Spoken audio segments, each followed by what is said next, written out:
So if you look forward 30 years, this year, the year 2050 has been labeled by scientists as this kind of almost like this doomsday deadline on climate. There's a consensus of scientists, a large consensus of scientists who believe that if we haven't completely eliminated greenhouse gases or offset them completely by 2050, effectively we're inviting climate catastrophe. Do you believe there is a pathway to avoid that catastrophe, and what would it look like? Yeah. So I am not one of the doomsday people, which may surprise. I actually think we're on a good path, but at the same time, I want to caution against complacency.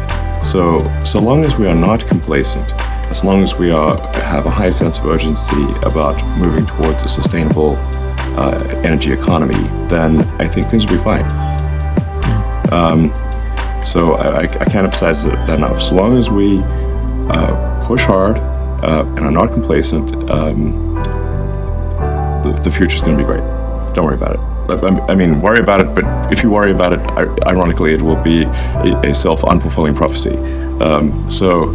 There are three elements to a sustainable energy future. One is obviously sustainable energy generation, which is primarily wind and solar. There's also hydro, geothermal. I'm actually pro-nuclear. I think nuclear is fine. But it's going to be primarily solar and wind as the primary generators of energy. The second part is you need batteries to store the solar and wind energy, because the sun doesn't shine all the time, the wind doesn't blow all the time.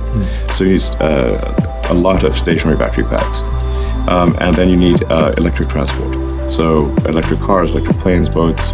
And then ultimately, it's not really possible to make electric rockets, but you can make the propellant used in rockets using sustainable energy. Right. So ultimately, we can have a fully sustainable energy economy, and it's those three things: solar, wind, stationary battery pack, electric vehicles.